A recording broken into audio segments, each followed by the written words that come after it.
اب آپ اس مبارک سلسلے کا 20واں حلقہ سماعت فرمائیں۔ فوراً بھاگ گئے، اور جو مسلمان تھے بیچارے ضعیف اور کمزور دل وہ بھی بھاگ گئے۔ حضور جب صبح کو اٹھے تو 3000 میں باقی 300 آدمی ساتھ، باقی سب چلے۔ انہوں نے کہا جی ہم تو نہیں لڑ سکتے، 10,000 سے کون لڑے، ہم اپنے بچوں کی حفاظت کرنے جاتے ہیں۔ ادھر ابو سفیان نے اب تیاری کی کہ بھئی ہم اپنے دونوں ہی طرف سے جو ہے ہم حملہ کریں۔ اسی اثنا میں یہودیوں نے، بنی قریظہ والوں نے کچھ اپنے جواسیس بھیجے کہ بھئی مدینہ منورہ میں داخل ہو کر پہلے یہ تو پتا کرو کہ مسلمانوں کے بچے عورتیں وہ کہاں ہیں، کس حال میں ہیں، تاکہ آج کل مسلمان بڑی قسم پرسی میں ہیں، تو کیوں نہ ہو کہ ہم رات کو حملہ کریں اور پہلے ہم بچوں کو بھی قبضے میں لے لیں اور مدینہ شہر پہ بھی قبضہ کر لیں۔ تو ان کے 3 جاسوس آئے، تو 2 ابھی دور تھے، لیکن ایک جاسوس جو ہے وہ طریقے سے چلتا چلتا چلتا چلتا اس حویلی کے قریب آ گیا جس میں سارے مسلمانوں کی خواتین، عورتیں، بچے سب جمع تھے۔ بی بی صفیہ امت رسول اللہ، یہ بی بی صفیہ ہیں جو حضور صلی اللہ علیہ وسلم کی عمت پھوپھی۔ تو انہوں نے جب دیکھا تو حضرت حسان ابن ثابت جو حضور کے شاعر تھے، اس وقت ان کی عمر 60 سال، انہوں نے حسان ابن ثابت سے کہا کہ حسان، یہ جو بندہ اس طرف سے آ رہا ہے اس کو میں نے نظر رکھی ہوئی ہے، یہ کوئی دشمنوں کا جاسوس معلوم ہوتا ہے، اور اگر یہ خبر لے کر واپس چلا گیا تو یہ حصہ بھی مدینے کا خالی ہو جائے گا اور حضور کے لیے ایک اور پریشانی کا سبب بن جائے گا کہ اب عورتیں اور بچے اکیلے ہیں۔ تو تم مہربانی کرو، یہ لکڑی پکڑو اور یہ جب گلی سے گزرے نا تو اس کو ڈنڈا مارو اس، تاکہ ان کا جاسوس اگر مر گیا نا تو وہ ڈر جائیں، کہیں کہ بھی نہیں مسلمانوں کے بچے اکیلے نہیں ہیں وہاں، اس کا مطلب ہے کوئی لوگ ہیں۔ حضرت حسان نے کہا میں تو شیر کہنا جانتا ہوں، میں ڈنڈے چنڈے نہیں مار سکتا، میں تو کمزور آدمی ہوں، اسی لیے تو عورتوں کے ساتھ بیٹھا ہوں، بہادر ہوتا ادھر حضور کے ساتھ نہ جاتا۔ میں اگر لڑائی لڑنے والا اتنا بہادر بندہ ہوتا تو میں پھر ادھر حضور صلی اللہ علیہ وسلم کے ساتھ بیٹھا ہوتا خندق پہ، یا میں یہاں عورتوں کے ساتھ بیٹھا ہوتا۔ تو بی بی صفیہ نے کہا کہ اچھا ادھر ہٹ جاؤ۔ تو بی بی صفیہ نے اپنے دوپٹے کو اور اپنی چادر کو کمر میں کسا اور ڈنڈا لے کے کھڑی ہوئی، اور جب وہ گزرا تو بس ایک ہی ضرب ماری ہو تو اسی وقت ختم۔ تو سب سے پہلے یعنی مومنوں میں سے مدینہ منورہ کے اس غزوہ احزاب میں عورتوں میں سے سب سے پہلے لڑائی لڑنے والی بی بی صفیہ ہے جو پھوپھی ہے رسول، اور یہ عبداللہ بن زبیر کی والد، چھوٹی عورت تو نہیں، یہ اتنے بڑے گردے والی عورت تھی۔ تو اس نے جناب جب اس دشمن کو مار دیا تو باقی عورتیں بھی تیار ہوں گی۔ انہوں نے کہا بھی صفیہ نے بہادری دکھائی ہے تو ہم کیوں نہ دکھائیں؟ انہوں نے کہا ٹھیک ہے جی، سب عورتیں تیار ہو جائیں، 10-10 کی ٹولیاں بنا کے قلعے بنا کے اس قلعے پر پہرا دیں، کوئی بھی دشمن ہم یہاں سے نہیں گزرنے دیں گے، حضور کو تو پریشان نہ ہونے دینا۔ اب یہودیوں کو خبر ملی کہ ہمارے جاسوس مر گئے۔ انہوں نے کہا بھی مدینہ منورہ میں اگر انہوں نے جاسوس مار دیے اس کا مطلب ہے کہ یہاں بھی ٹھیک ٹھاک ان کا انتظام، لہذا ادھر سے تو حملہ نہ کر۔ مشرکین مکہ کے بہت بڑے بڑے جو بہادر لوگ تھے وہ غصے میں آ گئے۔ انہوں نے کہا ابو سفیان دیکھو بات سنو، ہم یہ خندق آج عبور کرتے ہیں، جو ہوگا دیکھا جائے، یہ کیا ہے کہ اتنے دن سے ہم انتظار میں یہاں پڑے ہوئے ہیں، ادھر کبھی یہودی کہتے ہیں تمہارے ساتھ ہیں، کبھی کہتے ہیں ٹھہر جاؤ، کبھی کہتے ہیں صبر کرو، کبھی کہتے ہیں اچھا ہم کل حملہ کریں گے، یہ ہم سے برداشت نہیں ہوتا، آج ہم نے خندق عبور کرنی ہے، جو ہو سو ہو۔ انہوں نے کہا ٹھیک ہے۔ تو ان میں سب سے بڑا بہادر تھا عمر ابن ود، بہت بڑا، 80 سال اس کی عمر تھی، لیکن وہ اتنا بڑا جنگجو تھا کہ اسے یعنی وہ کہتا ہے کہ مجھے اپنی زندگی میں شکست یاد ہے، اور اس کے سامنے آنے سے بڑے بڑے بہادر جو تھے وہ کترا تھے۔ عمر ابن ود اور اکرمہ ابی جہل اور نوفل ابن زبیر، یہ 3 آدمی جو تھے ان کے پاس چونکہ عرب کے اصیل گھوڑے تھے، بڑے نسل والے گھوڑے تھے، یہ سردار لوگ تھے، گھوڑے اور اونٹ تو پھر یہ رکھتے تھے نا چن چن کر۔ ابھی جہل کی جو اونٹنی تھی آپ حیران ہوں گے، اس زمانے ابو جہل کی اونٹنی جب ابو جہل مارا گیا نا، وہ مال غنیمت میں آئی، پھر حضور کے پاس آ گئی، تو حضور صلی اللہ علیہ وسلم جب اس پہ مکے پہ آئے تو مکے والوں نے کہا کہ اس ایک اونٹنی کے بدلے ہم سے 100 اونٹنی لے لیں، حضور مہربانی کریں ایک اونٹنی آپ ہمیں دے دیں، ہم سے 100 اونٹنی لے لیں۔ اب میں کہ نہیں، میں تو نیت کر چکا ہوں گی یہ ذبح ہوگی بنا، اب یہ تو قربان ہوگی۔ میں کہا حضور 100 اونٹ ذبح کر دیں، ایک اونٹنی تو چھوڑ دیں، انہوں نے اسی کو ذبح ہو۔ تو اس طرح ان کے پاس گھوڑے اور اونٹ تھے، تو ان تینوں نے کیا کیا کہ اپنے دور سے جا کر گھوڑے دوڑائے، اور گھوڑوں نے جناب چھلانگ لگائی اور خندق عبور کر گئے۔ اب خندق عبور کرنے کے بعد جب آ گئے تو انہوں نے کہا مسلمانوں کوئی ہے تم میں ہمارا مقابلہ کرنے والا، میدان میں نکلو۔ لڑائی تو بعد میں ہوگی نا، پہلے مبارزت ہوتی تھی کہ ایک ایک آدمی برابر پہ لڑتے تھے۔ حضور صلی اللہ علیہ وسلم نے فرمایا کہ بھائی کون پہلے، عمر بن ود نکلا، عمر بن ود کے مقابلے پہ کون جاتا ہے؟ تو سب صحابہ وہ 100 میں سے کوئی ہمت نہ کر سکتا، اتنا روب تھا اس۔ حضرت علی رضی اللہ تعالیٰ عنہ کھڑے ہوئے، انہوں نے کہا کہ یا رسول اللہ فاضل لی، آپ نے فرمایا اجلس، بیٹھ جاؤ تم۔ حضرت بیٹھ گئے، اور انہوں نے دوبارہ للکارا، کسی مسلمان نے جواب نہ دیا۔ حضرت علی رضی اللہ تعالیٰ نے پھر کھڑے ہو گئے، انہوں نے کہا یا رسول اللہ فاضل لی انا اقاتل، یہ اسلام کا دشمن ہمیں للکار رہا ہے اور سب لوگ ڈر رہے ہیں کہ وہ بڑا جنگجو ہے، بڑا بہادر ہے، کیا ہو گیا؟ اب فرمایا اجلس، بیٹھ جائے۔ تیسرے دفعہ جب اس نے للکارا کہ اچھا مسلمانوں میں میرے مقابلے پہ آنے والا اب کوئی بھی نہیں، حضرت علی پھر کھڑے ہو کر نے کہا فاضل لی یا رسول اللہ، آپ نے فرمایا ٹھیک ہے اجازت ہے، مقابلہ کرو۔ اب 17 سال کی عمر ہے حضرت علی کی، اور سامنے اتنا بڑا جہاں دیدہ آدمی، اور حضرت علی پیدل چل کے آ رہے ہیں، وہ تو گھوڑے پہ ہے۔ جب حضرت علی پیدل آئے تو اس نے کہا کہ دیکھو علی، تم بھی ابی طالب کے بیٹے ہو اور جانتے ہو کہ میں عمر بن ود ہوں، تم میری شجاعت کو جانتے ہو، لیکن میں جانتا ہوں تم ایک بڑے اچھے خاندان کے بیٹے ہو اور تم ابھی بچے ہو، تمہارا میرا مقابلہ کیا ہے؟ تم واپس جاؤ، کسی بوڑھے آدمی کو جو کھا پی چکا ہو اس کو میرے مقابلے پہ بھیجو، تم بچے ہو، جوان ہو، میں نہیں چاہتا کہ تم پہلی دفعہ میری تلوار کی زد میں آ جاؤ، تم جا کے کسی بوڑھے بندے کو بھیجو۔ حضرت علی نے فرمایا کیا کہہ رہے ہو؟ تمہاری شجاعت کے اگر دنیا میں چرچے ہیں تو سمتنی امی حیدرہ، میری ماں نے بھی تو میرا نام شیر رکھا تھا نا، تو کیا ہے، میں اگر چھوٹا ہوں تو کیا ہو گیا؟ تو عمر بن ود دیکھیں، اس کا اتنا قیمتی گھوڑا تھا، اترا اور غصے میں اپنے گھوڑے پہ تلوار ماری تو گھوڑا 2 ٹکڑے۔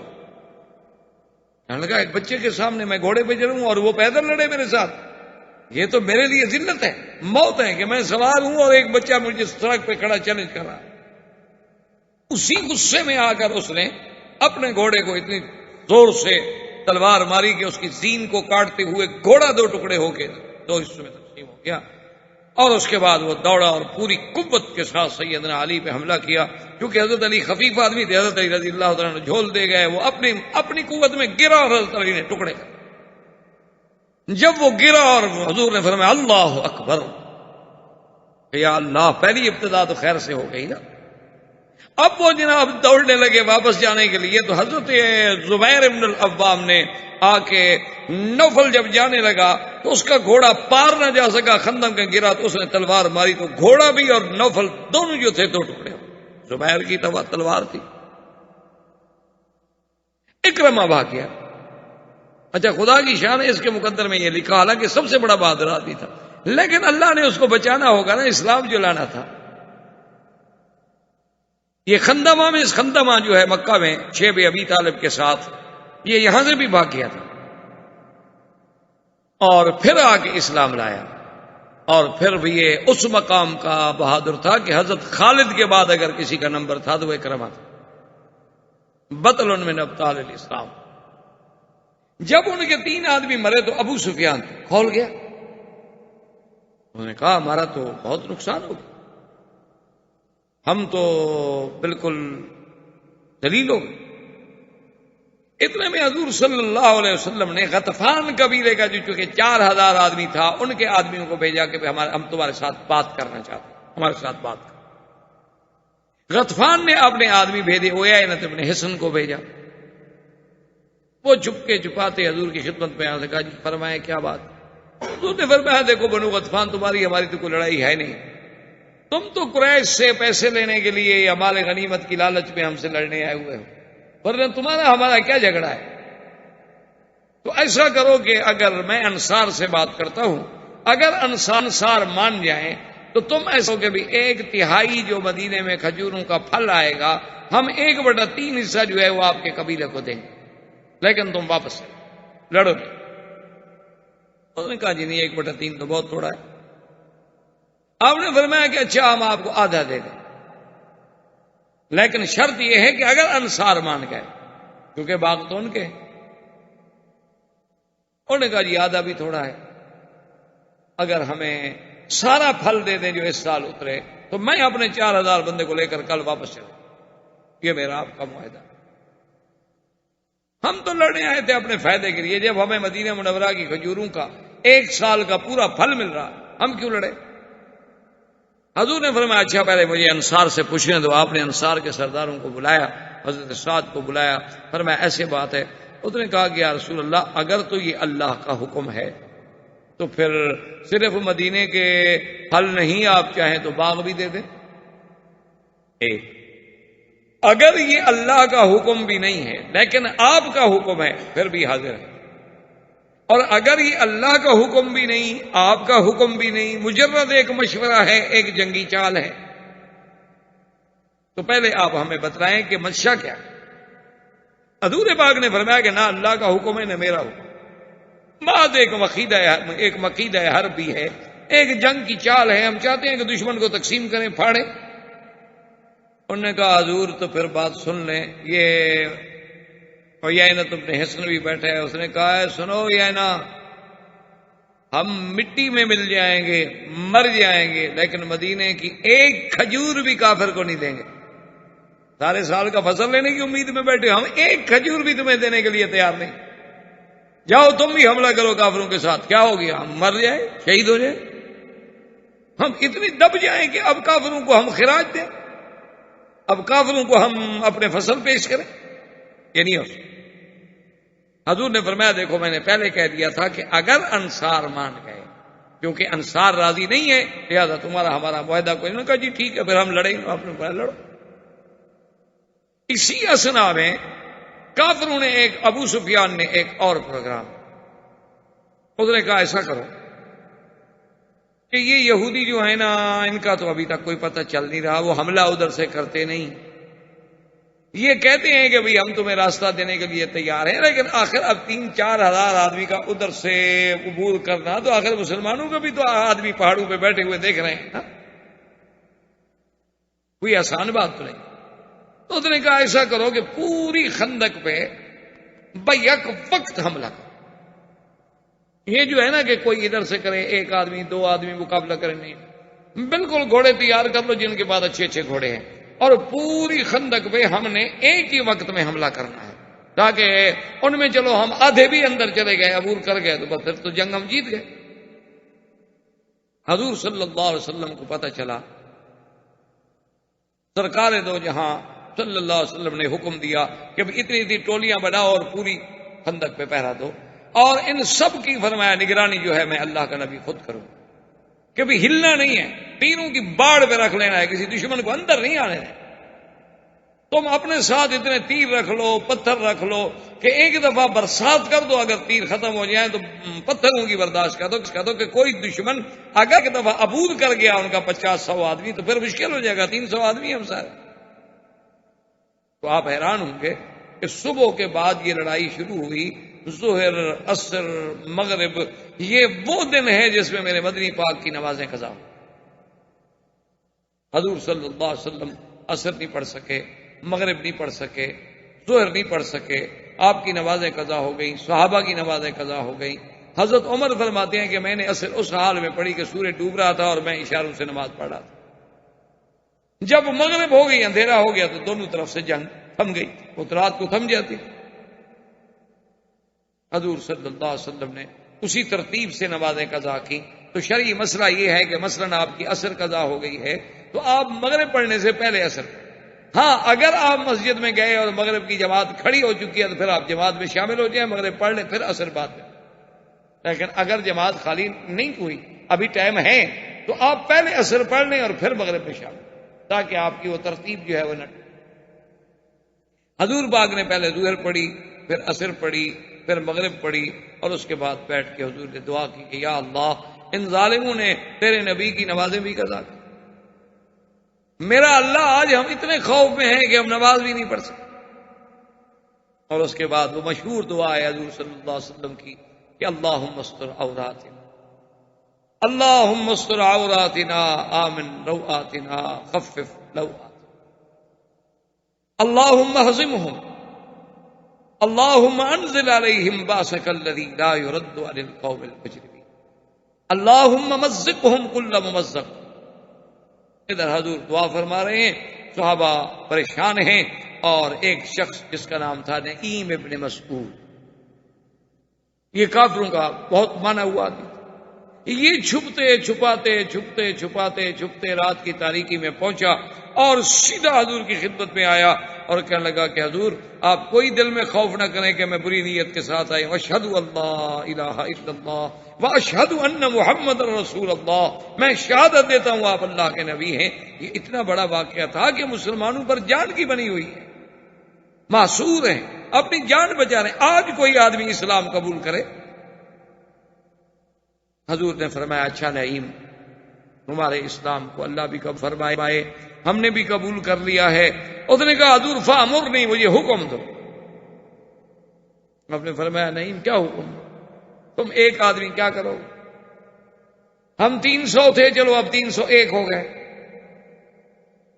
تو اللہ کے بندے کون سا کوئی پانسا پلٹ گیا جنگ کا، تم جو مجھے کہتے ہو حکم دو، تو ایک بندے کے اضافہ ہو جانے سے کیا ہو جائے.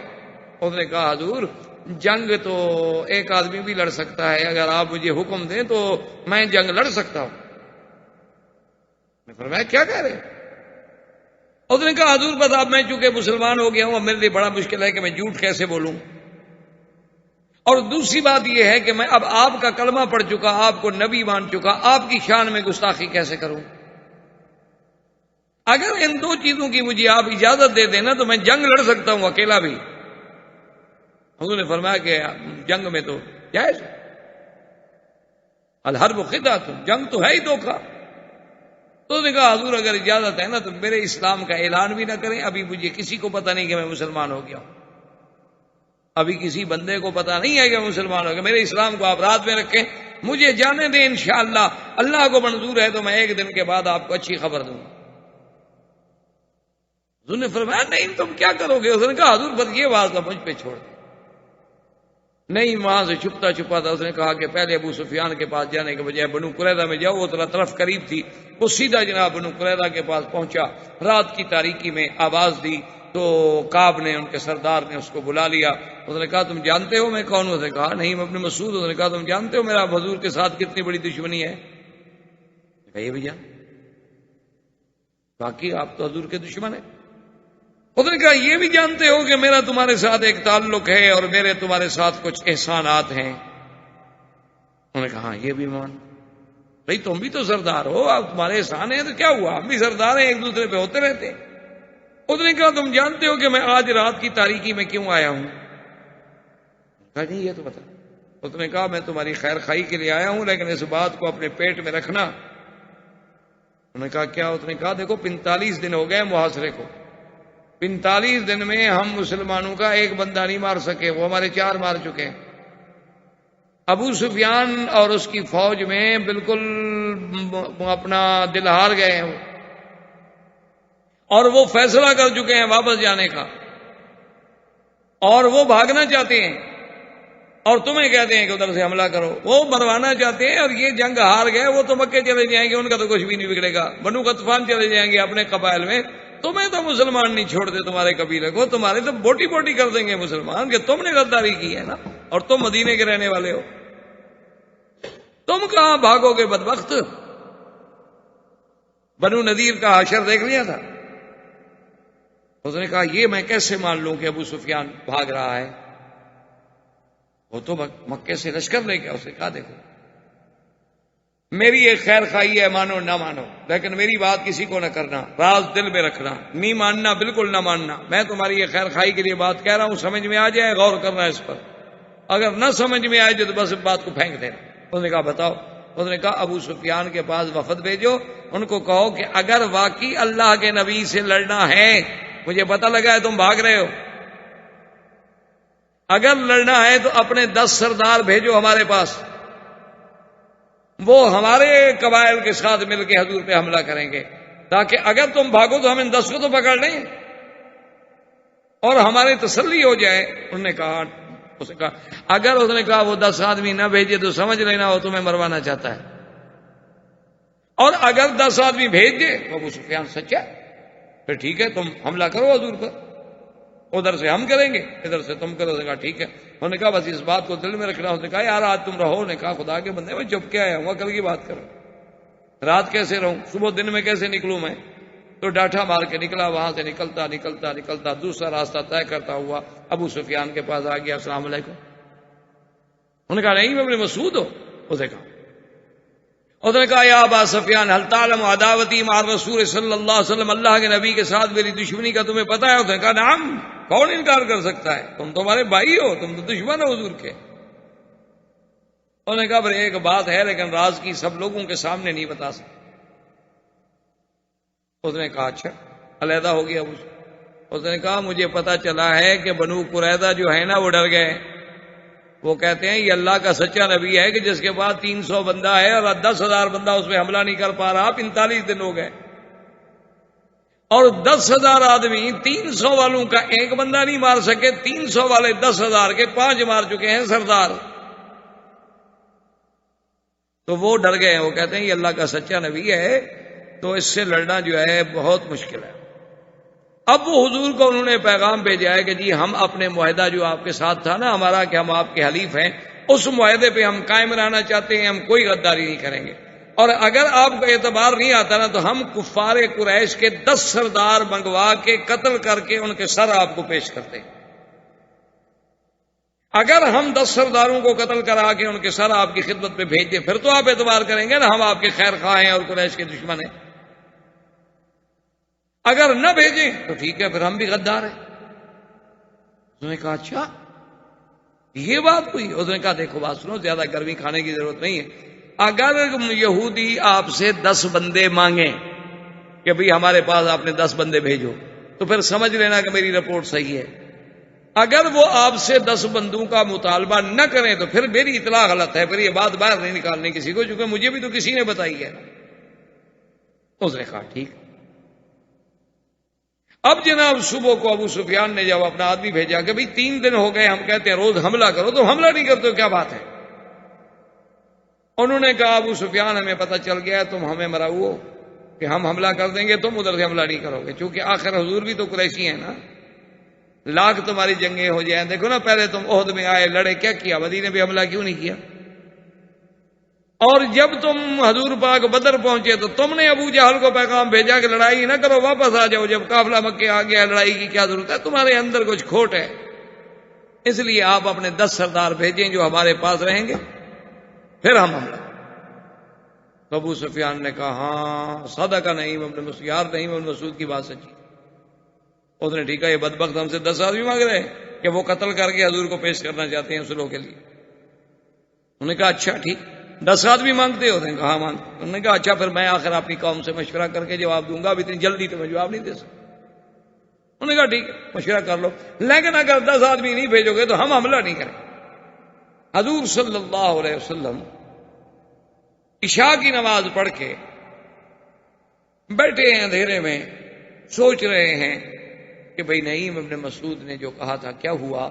تو نعیم ابن مسعود جو ہے چھپتے چھپاتے آ گیا۔ اس نے کہا حضور اب مجھے ظاہر نہیں کرنا، لیکن انشاءاللہ اللہ پاک رحمت کرے گا، اب یہودی اور قریش مل کر آپ سے نہیں لڑتے، ان دونوں کو میں نے توڑ دیا ہے۔ حضور نے فرمایا وہ کیسے؟ اس نے پھر سارا قصہ سنایا۔ اور نے فرمایا نہیں تم تو اکیلے آدمی جنگ لڑنے کے قابل۔ نے کہا حضور میں نے تو کہا تھا کہ میں ایک بندہ بھی لڑ سکتا ہوں، آپ فکر نہ کریں، اب ان کا اعتبار ٹوٹ چکا ہے، وہ 10 آدمی مانگ رہے ہیں، وہ 10 آدمی نہیں دیتے، اور دونوں متفق ہو کر تو حملہ کرتے ہیں۔ البتہ ہو سکتا ہے کہ قریش اکیلے بھی لڑے حملہ کرے، لیکن وہ ان کا ساتھ نہیں دیں گے بنو قریظہ۔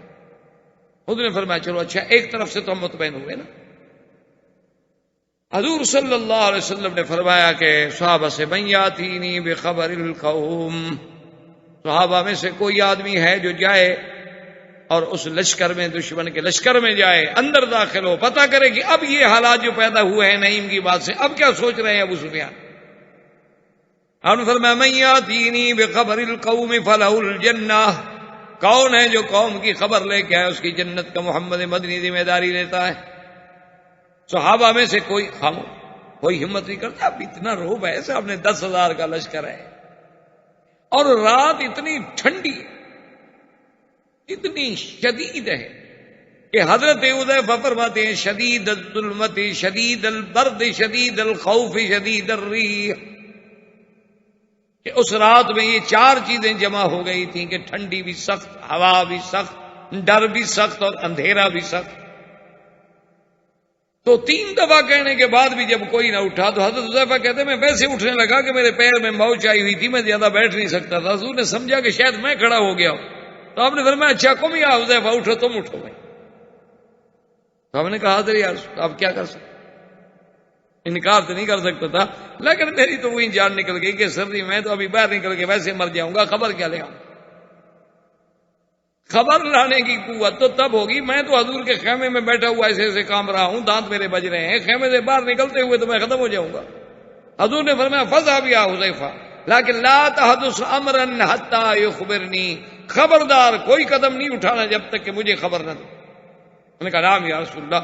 کہتے ہیں جب میں جو ہی خیمے سے نکلا کأنی فی الحمام، مجھے ایسے معلوم ہوتا تھا کہ میرے اللہ نے ایسا انتظام کر دیا کہ گویا میں حمام کی گرمی میں بیٹھا ہوں، کوئی سردی نہیں، کوئی ہوا نہیں، کچھ نہیں، میں تو بالکل ٹھیک ٹھاک نشید ہو گیا۔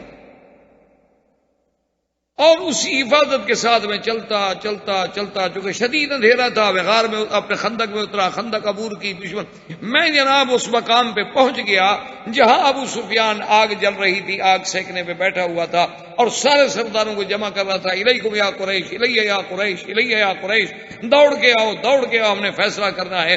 کہتا ہے کہ اس کی پشت میری طرف تھی، میرے پاس اتنا اچھا موقع تھا آج دشمن کی قوت کو توڑنے کا، میں نے تیر کمان پہ چڑھایا کہ چلو باقی مقابلے تو ہوتے رہیں گے، پہلے ابو سفیان کو تو ختم کرو۔ اگر ابو سفیان اپنے کیمپ میں مارا جاتا ہے تو پھر قریش ہمارے ساتھ کب لڑیں گے؟ وہ تو اور ڈر جائیں گے نا کہ ہمارے گھر میں آ کر ہمارے سردار کو مار دیا۔ لیکن حتی ذکرت قول رسول اللہ، مجھے حضور کا فرمان یاد آ گیا کہ حذیفہ خبردار، کوئی کام نہیں کرنا، صرف خبر لانی ہے جب تک میں چپ۔ کہتا ہے کہ اتنا بڑا موقع لیکن اطاعت رسول سب سے بڑا۔ میں واپس خبر لے کے ابو سفیان نے کہا بھئی بات سنو، حالات یہ ہو گئے ہیں، یہودیوں نے غداری کر لی ہے اور ٹھنڈ میں کھا رہی ہے، اور حذیفہ کہتے ہیں میں یہ دیکھ رہا تھا کہ خیمے اڑ رہے ہیں، دیگیں اڑ رہی ہیں، جانور اڑ رہے ہیں۔ تو ابو سفیان نے کہا معلوم ہوتا ہے اللہ کے نبی کی بد دعا لگ گئی، ہم مقابلہ نہیں کر سکتے، بھاگو۔ تو سب نے کہا کہ الرحیل الرحیل، بالکل اچھی بات ہے، تیاری کرو، بھاگو۔ انہوں نے کہا دیکھا نہیں ہے کہ گھوڑے اڑ رہے ہیں، جانور اڑ رہے ہیں، اونٹ اڑ اڑ کے ادھر پڑ رہے ہیں، خیمے ہمارے اڑ، کون مقابلہ کرے گا؟ بھئی اللہ کے نبی کے ساتھ کیسے؟ بھئی آخر ہوا کے ساتھ کون لڑے؟ تو کہتے ہیں کہ میں جلدی سے واپس آیا، میں جب آیا تو دیکھا کہ حضور نماز پڑھ رہے ہیں، حضور پہ کپڑا ہے، اور یوں ہی میں حضور کے خیمے میں داخل ہوا تو وہی جو سردی نے پھر پکڑ لیا۔ وہ تو وہاں تک تھی، یہاں تک تو حضور کا حکم تھا نا کہ جاؤ اور خبر لے آؤ۔ میں چلا گیا مطمئن، کوئی سردی نہیں، واپس آیا کوئی سردی نہیں، خیمے میں داخل ہوتا گیا سردی شروع، پھر اپنی طبیعی حالت پہ آ گیا۔ تو حضور نے اشارہ کیا کہ میرے قریب آ جاؤ، تو میں قریب آ کے بیٹھا، حضور نے اپنا کپڑا جو تھا آدھا میرے اوپر ڈال دیا اور میں وہی حضور کا کپڑا لپیٹ کے بیٹھ گیا۔ حضور نماز پڑھ رہے ہیں، حضور نماز سے فارغ ہوئے، آپ نے فرمایا کہ ہاں بتلاؤ خبر کیا ہے؟ میں نے عرض کیا حضور خبر بالکل الحمدللہ خیر ہے۔ ابو سفیان ایسے کہہ رہا تھا، معلوم یہی ہوتا ہے کہ اب ان کے پاؤں نہیں ٹکتے، وہ بھاگ گئے۔ حضور نے فرمایا ان اللہ استجاب دعوتنا، اللہ نے ہماری دعا سنی۔ اور جناب جب صبح کا تارا چمکا، پاؤں پھونٹی، سورج نکلا، دیکھے تو وہاں تو نہ قریش ہے، نہ قریش کا کوئی لشکر ہے، نہ وہاں جناب کوئی چیز ہے ان کے، تو وہ تو راتوں رات بس صبح ہونے سے پہلے پہلے مدینے سے بھاگ گئے۔ جو اڑ گئے، جو مال مل گیا، جو خیمے چھوڑ گئے، کسی کے جانور چھوڑ گئے اور بھاگ گئے، میدان صاف ہو گیا۔ حضور صلی اللہ علیہ وسلم مطمئن ہو کر مدینہ منورہ میں تشریف لے آئے، اور آپ اپنے گھر میں جانے کے بعد آپ نے غسل کا ارادہ فرمایا کہ میں غسل کر لوں۔ ابھی آپ غسل فرما رہے تھے کہ صحابی کہتے ہیں کہ دہیہ کلبی کو ہم نے دیکھا، حضور کے صحابی تھے، کہ وہ حضور کے گھر دروازے سے اندر داخل ہو رہے ہیں، اور اس کے بعد ہمیں پتہ نہیں لگا، اتنی دیر میں حضور حمام سے آئے اور دہیہ سامنے تھا، لیکن جب حضور قریب آئے تو دیکھا وہ تو جبریل ہے اور دہیہ کی شکل میں۔ اس نے کہا الصلاۃ والسلام علیک یا رسول اللہ، آپ نے کپڑے اتار دیے، زرہیں اتار دی؟ انہوں نے کہا ہاں ہم نے اتار۔ انہوں نے کہا رسول اللہ ابھی تک فرشتوں نے تو زرہیں نہیں اتاری، ہم تو اسی طرح تیار کھڑے۔ اللہ کا حکم ہے کہ بنی قریظہ پر فوراً محاصرہ کرو۔ پھر چلو قریش تو بھاگ گئے کہ یہ جو گھر کا دشمن بیٹھا ہوا ہے، فوراً محاصرہ کریں۔ اور صحابہ کہتے ہیں ہم نے دیکھا کہ دہیہ جا رہے ہیں بنی قریظہ کی طرف، تو ہم حضور کی خدمت میں دوڑے، حضور دہیہ جا رہے ہیں، دہیہ نہیں، ان جبریل یرید بنی قریظہ، جبریل جا رہے ہیں، اور لا یصلی ان صلاۃ العصر الا فی بنی قریظہ، کوئی آدمی اب عصر کی نماز نہ پڑھے الا بنی قریظہ۔ حضور صلی اللہ علیہ وسلم وہاں پہنچے، بڑا تفصیل، بڑا عجیب واقعات ہیں اس میں کہ بنو قریظہ جاتے ہوئے صحابہ کرام رضوان اللہ علیہم اجمعین کے لیے ایک اور امتحان پیدا ہو گیا کہ راستے میں عصر کا وقت آ گیا۔ اب کچھ صحابہ کہیں کہ نماز پڑھو اور کچھ صحابہ کہیں کہ نہیں، حضور نے فرمایا ہے کہ نماز تو نہیں پڑھنی الا بنی قریظہ۔ بعد نے کہا اللہ کے بندے، لا یصلی ان صلاۃ العصر الا فی بنی قریظہ کا معنی یہ تھا کہ بھی جلدی کرو، وہاں پہنچو، یہ معنی تھوڑا ہے کہ راستے میں نماز بھی آ جائے اتنی پڑھنی۔ تو بعد نے راستے میں نماز پڑھ لی، اور کچھ صحابہ نے نماز وہاں بنی قریظہ میں جا کے پڑھی۔ جب حضور صلی اللہ علیہ وسلم کو خبر دی گئی کہ ہاکذا فعل اصحابک یا رسول اللہ، تو آپ نے فرمایا کلاہما علی الحق، ان دونوں نے حق پر عمل کیا ہے، کوئی بات نہیں۔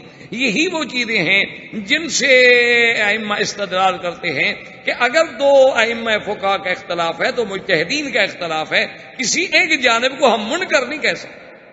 یہ تو ہم کہہ سکتے ہیں کہ بھی ہمیں امام ابو حنیفہ کا قول پسند ہے، ہم اس میں عمل کر رہے ہیں، لیکن ہم یہ نہیں کہہ سکتے کہ دوسرے کا قول غلط ہے، اس کو منکر نہیں کہہ سکتے، کیوں اجتہاد تو اس نے بھی کیا، چاہے وہ خطا پر بھی ہو۔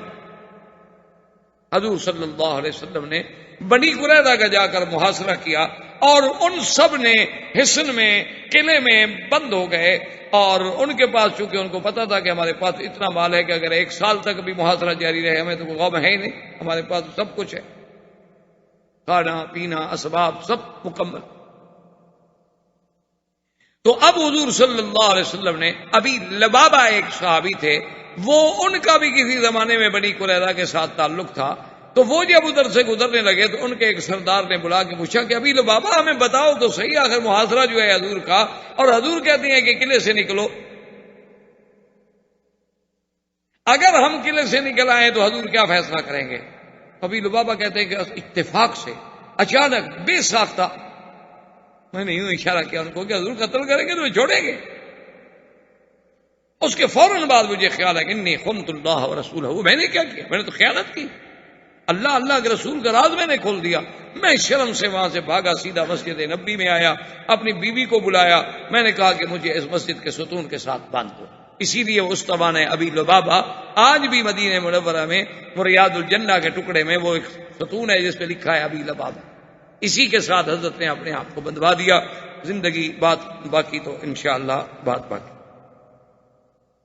دوستو، بھائیو، عزیز نوجوانوں، دروس سیرہ نبویہ علیہ الصلاۃ والسلام کا یہ سلسلہ مبارکہ اللہ تبارک و تعالی کی عنایت و احسان سے ابتدائے ولادت رسول پاک صلی اللہ علیہ وسلم سے لے کر ہم غزوہ خندق تک پہنچے۔ جیسا کہ آپ نے سابقہ درس میں سنا تھا کہ اللہ تبارک و تعالی نے مسلمانوں پر خصوصی رحم فرمایا، اور حضور صلی اللہ علیہ وسلم کی دعائیں جو تھیں وہ منظور ہوئیں، اور اللہ تبارک و تعالی نے جیسا کہ قرآن میں فرمایا ہے کہ ایمان والو میرے اس نعمت کو، میرے اس احسان کو یاد کرو، کہ جب دشمنوں کے لشکر تم پر چڑھ دوڑے، فَأَرْسَلْنَا عَلَيْهِمْ رِيحًا وَجُنُودًا لَّمْ تَرَوْهَا، ہم نے پھر ان پر ایک ہوا بھیجی اور ہم نے بھی ایسا لشکر بھیجا جو ان کو دیکھ بھی نہیں سکتے۔ اور اللہ تبارک و تعالیٰ جو تم کرتے ہو سب دیکھ۔ اور مسلمانوں یاد کرو یہ کتنا مشکل وقت تھا کہ جب دشمن تمہارے اوپر سے، نیچے سے، ہر طرف سے گویا تمہیں گھیر چکا تھا، اور جب تمہاری آنکھیں پھٹی رہ گئی تھی کہ اب اتنے بڑے دشمن کا جو چاروں طرف ہمیں گھیر چکا ہے ہم کیا کریں گے۔ وَبَلَغَتِ الْقُلُوبُ الْحَنَاجِرَ، جب دل جو تھے خوف کے مارے گویا کہ وہ حلق میں آ گئے تھے، اور تم گمان کر رہے تھے، اللہ میں گمان کرنا کہ اب کیا ہوگا۔ اور یہ وہ ایسا مشکل مقام تھا کہ مومنین جو تھے خالص ایمان والے وہ بھی اللہ کی طرف سے ایک ایسے امتحان میں آئے کہ وہ بھی ہل گئے۔ اور یہ وہ ایسا مقام تھا کہ جب منافقوں نے یہ کہنا شروع کیا کہ بھئی جو اللہ کا وعدہ تھا اور جو حضور فرماتے تھے ہماری نصرت ہوگی، اسلام غالب آئے گا، میرا دین پوری دنیا پہ چھا جائے گا، یہ تو محض باتیں تھیں۔ اور اس وقت کو یاد کرو کہ جب ان میں سے ایک جماعت کہہ رہی تھی کہ بھئی اے مدینے والو تمہارا تو اب کوئی ٹھکانہ نہیں رہا، دشمن نے ہر طرف سے گھیر لیا۔ اور جب منافقین بہانے بنا بنا کے میرے نبی کے پاس آتے تھے اور آگے کہتے تھے کہ ان بیوتنا عورہ وما ہی بعورہ، یا رسول اللہ ہمارے گھر خالی ہیں، اکیلے ہیں، صرف عورتیں ہیں، اور دشمنوں نے ہمیں ہر طرف سے گھیر لیا ہے، کم از کم ہمیں اجازت دیں کہ ہم جا کر اپنے بچوں کی نگرانی کریں، اپنے بچوں کی حفاظت کریں۔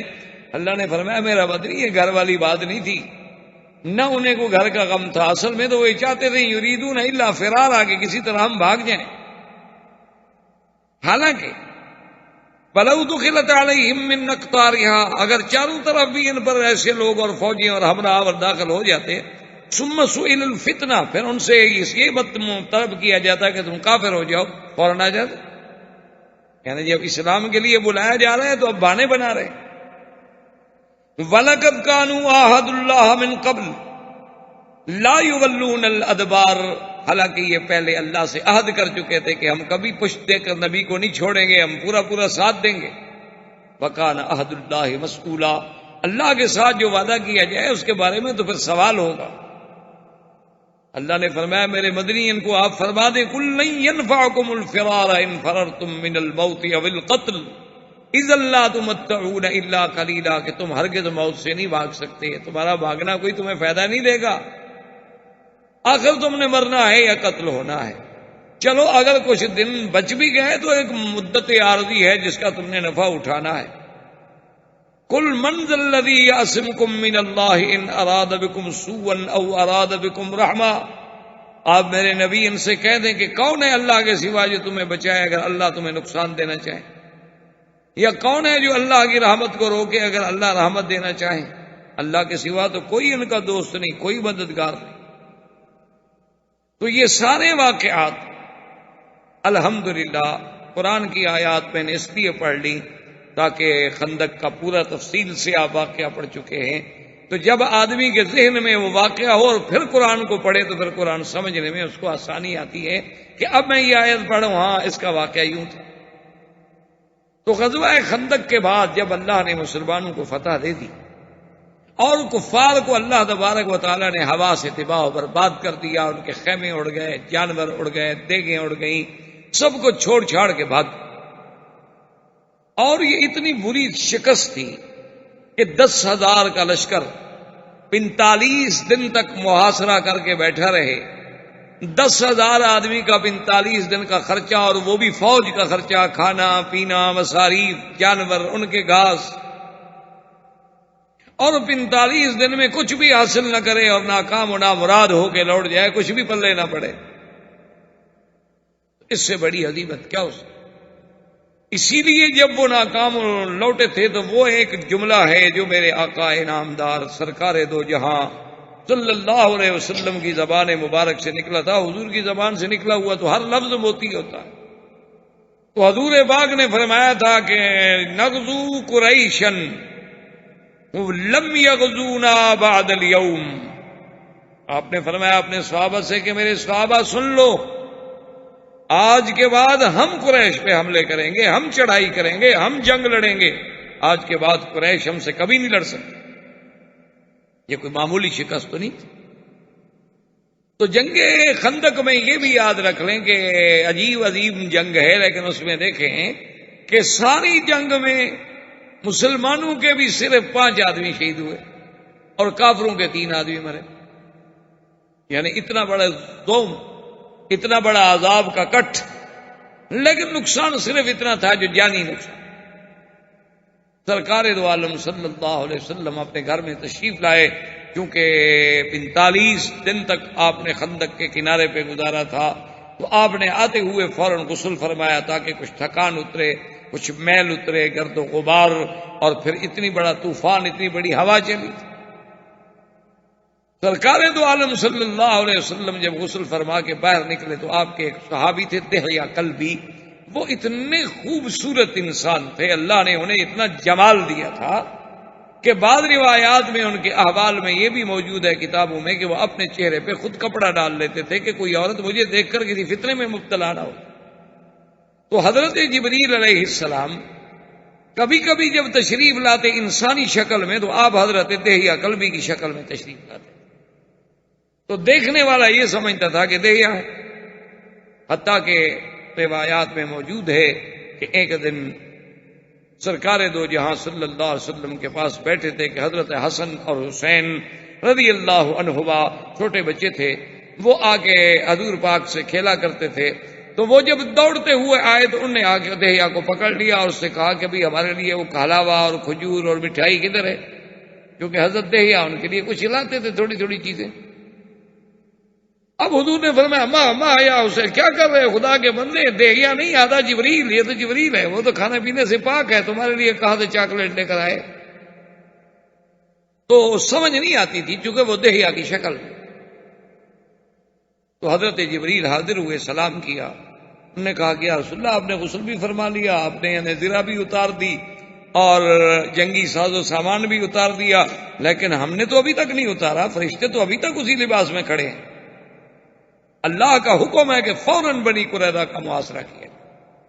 یہودیوں کے یہاں مدینہ منورہ میں بڑے بڑے قبائل جو تھے وہ 3 تھے، بنی قینقاع اور بنی نذیر اور بنی قریظہ۔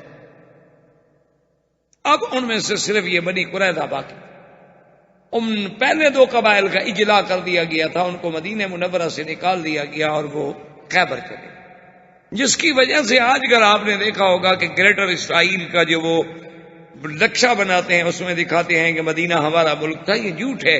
وہ مدینہ منورہ میں اس انتظار میں بیٹھے تھے کہ جب اللہ کے نبی پیدا ہوں گے تو ہم مسلمان ہوں گے، اسلام لانے کے لیے آئے تھے۔ مدینہ منورہ پہ ان کی حکومت کبھی نہیں رہی، وہ تو شام سے آئے، مدینہ منورہ میں آ کے بیٹھ گئے کہ مکے میں نبی پیدا ہوں گے اور مدینہ ہجرت کریں گے، تورات میں انہوں نے پڑھا ہوا تھا، اور ہم حضور صلی اللہ علیہ وسلم پر ایمان لائیں گے۔ لیکن جب حضور ولد اسرائیل کے بجائے ولد اسماعیل میں پیدا ہوئے، یعنی آپ حضرت اسحاق کے بجائے حضرت اسماعیل علیہ السلام کے نسب میں آئے، تو ان کے دلوں میں عداوت و بغض آ گیا اور وہ انکار کر گئے، ورنہ نہ یہاں ان کی کوئی حکومت تھی، نہ ان کا یہاں قبضہ تھا، اور نہ یہ ابتدا سے بلاد حرم یا بلاد مدینہ یا یثرب کے رہنے والے لوگ تھے، یہ تو شام سے آئے۔ بلکہ حضور صلی اللہ علیہ وسلم کے آنے کے وقت میں تھوڑے تھوڑے حالات ایسے پیدا ہوئے تھے کہ عبداللہ ابن ابی جو تھا اس کو مدینہ کا سردار بنا دیا جائے، لیکن ابھی اس کو بھی نہیں بنایا گیا تھا، یعنی اس کی سرداری کی باتیں چل رہی تھیں۔ سرکار جب تشریف لے آئے تو سب کی سرداریاں ختم ہو گئیں، سب کی نام جو تھی وہ ختم ہو گئی اور سب کی عظمتیں خاک میں مل گئیں، اب ساری دنیا تو حضور کی غلام ہو گئی۔ تو یہودی اور زیادہ سٹ پٹائے، تو حضور صلی اللہ علیہ وسلم نے جبریل کے کہنے کے بعد فوراً اعلان فرما دیا اپنے صحابہ میں کہ الرحیل الرحیل لا یصلین صلاۃ العصر الا فی بنی قریظہ، خبردار ہم میں سے کوئی نماز عصر کی نہ پڑھے مگر کہ بنی قریظہ میں پہنچ کر۔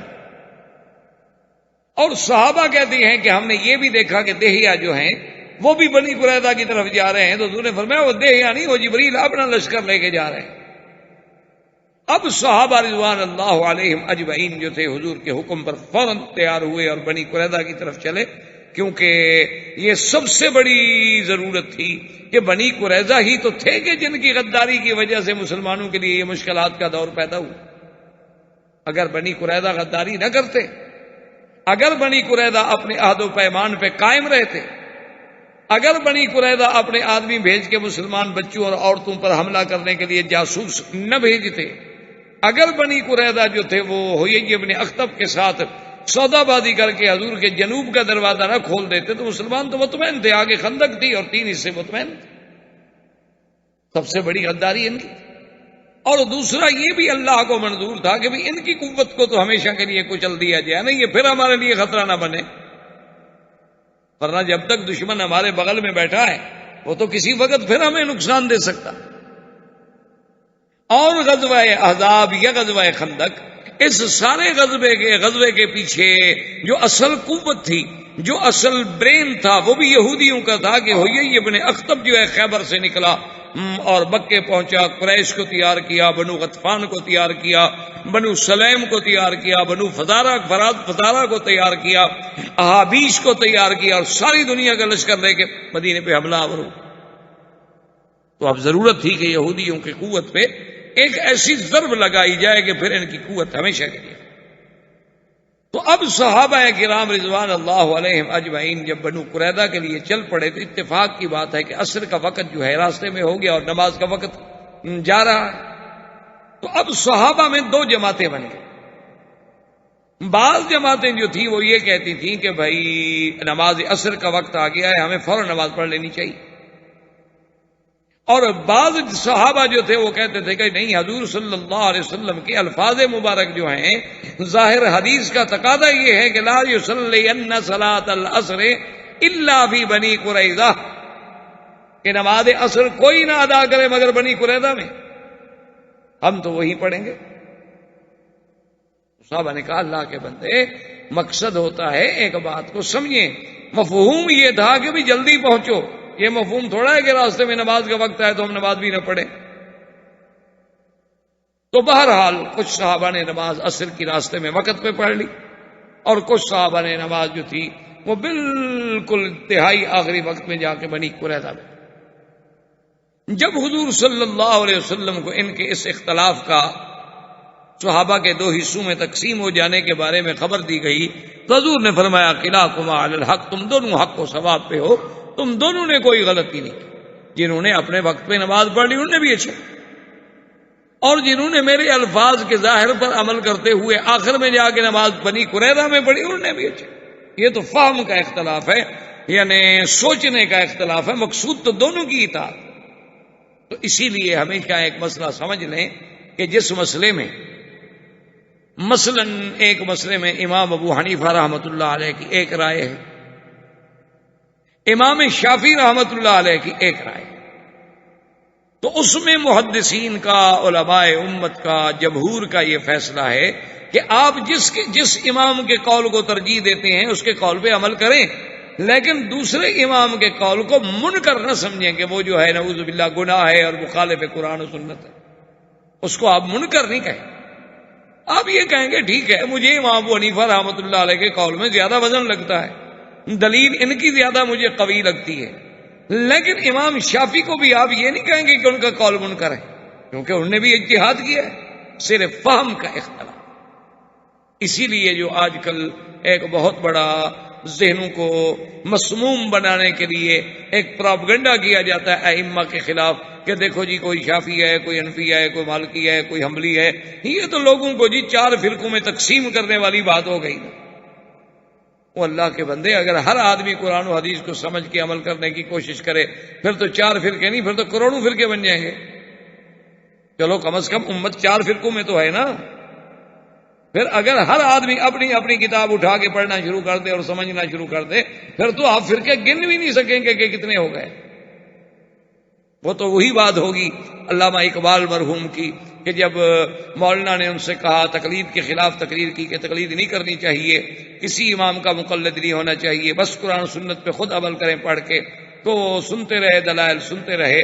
تو جب بات انہوں نے ختم کی تو علامہ اقبال مرحوم سے کہنے لگے، کہا کہ اقبال یہ تقریر میں لوگوں کو سنانے کے لیے نہیں کر رہا تھا، میں نے جو 1 گھنٹے سے دلائل دیے ہیں اور اتنی باریک اور دقیق باتیں کی ہیں، میرا مقصد تمہیں سمجھانا تھا، چونکہ تم بھی تو مقلد ہو نا، حنفی ہو، تو اب تمہیں مسئلہ سمجھ آ گیا کہ نہیں کہ کسی امام کے پیچھے نہیں لگنا.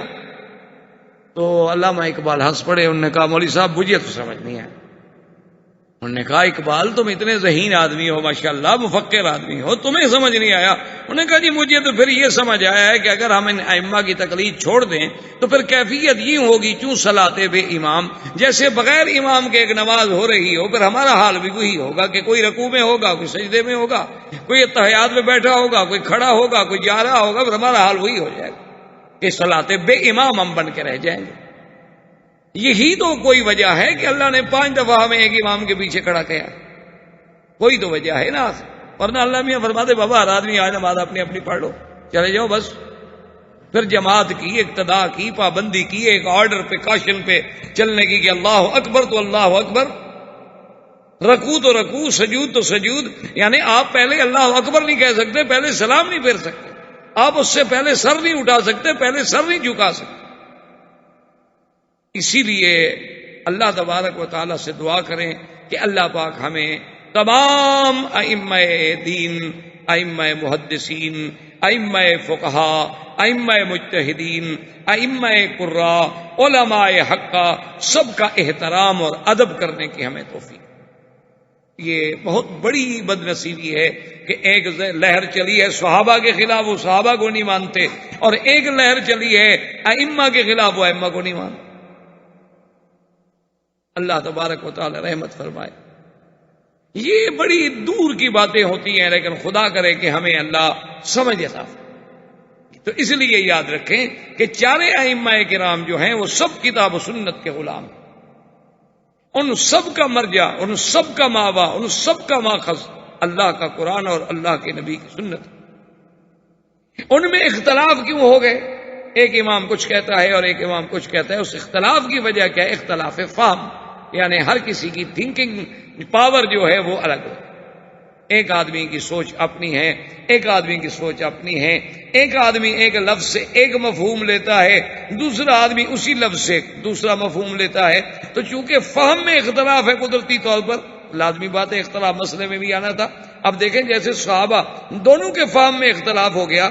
ایک کہتے ہیں نماز پڑھ لو، مقصد ہے کہ جلدی پہنچو. ایک کہتے ہیں کہ نہیں، ہم بڑی کو رہتا ہے کہ بغیر نماز نہیں پڑھیں گے.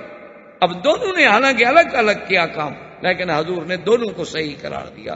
اسی لیے ائمہ کے اندر چاہے آپس میں کتنی اختلاف ہو جائے، وہ اختلاف بدنیتی پہ مبنی نہیں ہوتا، وہ اختلاف بر بنائے فہم ہو.